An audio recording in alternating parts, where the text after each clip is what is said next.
Perkenalkan, nama saya Dina Uli Borusianturi dengan NIM 19130210210 dari kelas 2B. Di sini saya akan membahas tentang implementasi teori belajar behavioristik dalam pembelajaran fisika. Teori belajar merupakan konsep teori yang di dalamnya memuat tata cara penerapan atau implementasi kegiatan belajar mengajar, baik pendidik atau siswa. Kegiatan tersebut dapat dilakukan di dalam kelas atau di luar kelas. Teori belajar behavioristik adalah teori yang menganggap bahwa perubahan tingkah laku sebagai akibat dari adanya interaksi antara stimulus dan respon. Dengan kata lain, belajar merupakan bentuk perubahan yang dialami siswa dalam hal kemampuannya untuk bertingkah laku dengan cara baru sebagai hasil interaksi stimulus dan respon. Teori belajar behavioristik menurut ahli yang pertama yaitu Pavlov. Ivan Pavlov melakukan penelitian terhadap anjing, di mana Pavlov melihat selama pelatihan ada perubahan dalam waktu dan rata-rata keluarnya air liur pada anjing. Pavlov mengamati jika daging diletakkan dekat mulut anjing yang lapar, maka anjing akan mengeluarkan air liur. Hal ini terjadi karena daging telah menyebabkan rangsangan pada anjing secara otomatis, meskipun tanpa latihan. Dalam percobaan Pavlov tersebut dapat disimpulkan bahwa teori ini sangat cocok untuk pembelajaran, karena teori ini berkenaan dengan proses perubahan tingkah laku seseorang. Misalnya, seseorang yang belum dewasa membutuhkan bimbingan dari orang tua untuk melakukannya, maka lama-kelamaan ia akan terbiasa untuk melakukannya.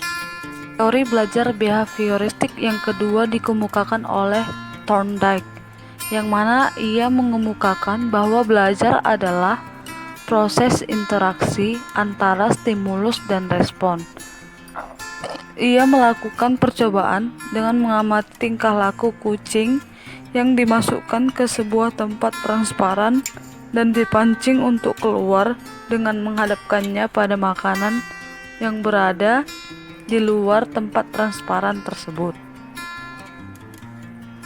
Akhirnya, kucing tersebut berusaha untuk mencoba keluar dari tempat transparan tersebut dan tidak sengaja menekan knob yang membuat jalan dari tempat transparan tersebut, sehingga kucing dapat meraih makanan tersebut.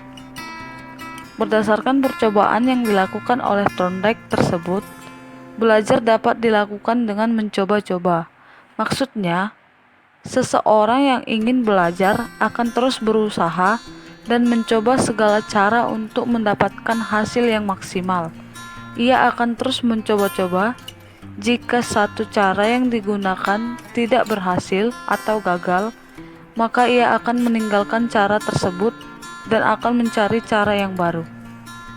Yang terakhir itu dikemukakan oleh Skinner.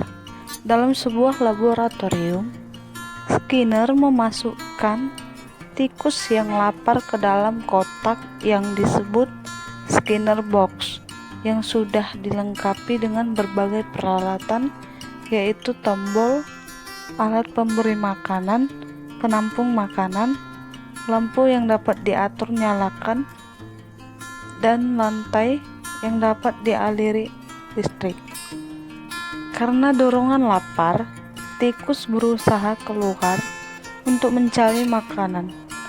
Selama tikus bergerak ke sana kemari untuk keluar dari box, tidak sengaja ia menekan tombol makanan keluar.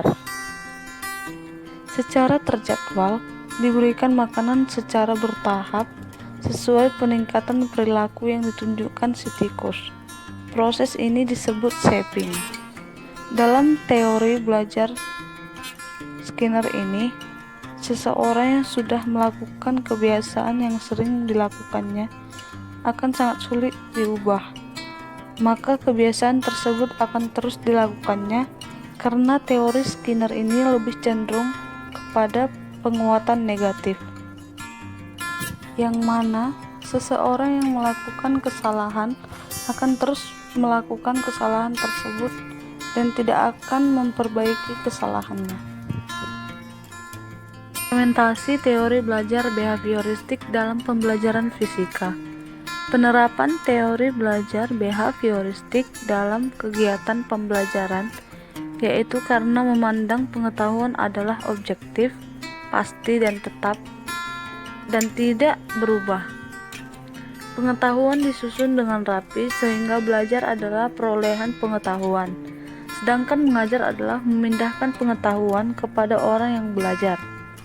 Fungsi pikiran adalah untuk menjiplak struktur pengetahuan yang sudah ada melalui proses berpikir yang dapat dianalisis dan dipilih, sehingga makna yang dihasilkan dari proses berpikir seperti ini ditentukan oleh karakteristik struktur pengetahuan tersebut.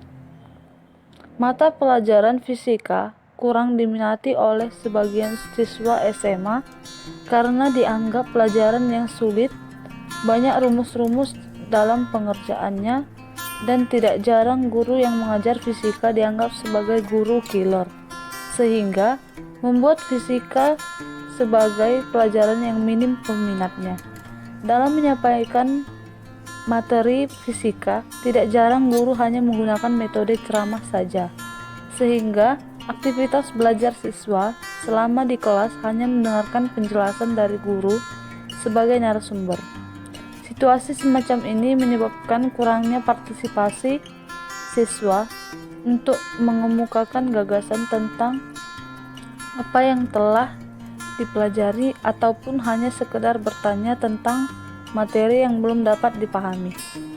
Maka guru harus mampu menciptakan suasana yang kondusif di dalam kelas. Diharapkan keaktifan belajar fisika di dalam kelas juga meningkat, yang dapat menunjang prestasi belajar siswa, khususnya mata pelajaran fisika. Dari alasan-alasan tersebut, pembelajaran fisika dianggap tidak menyenangkan, membosankan, dan menjadikan rendahnya motivasi untuk belajar dalam fisika. Oleh karena itu, guru yang mampu memilih metode pembelajaran yang tepat ketika dihadapkan pada suatu hal yang baru, maka seseorang cenderung melakukan hal-hal atau aktivitas untuk mencapai hal yang diinginkan. Maka teori belajar behavioristik cocok untuk pembelajaran fisika karena untuk membentuk pola pikirnya yang baru. Dalam belajar fisika tidak dapat dipungkiri selalu dihadapkan pada situasi yang baru.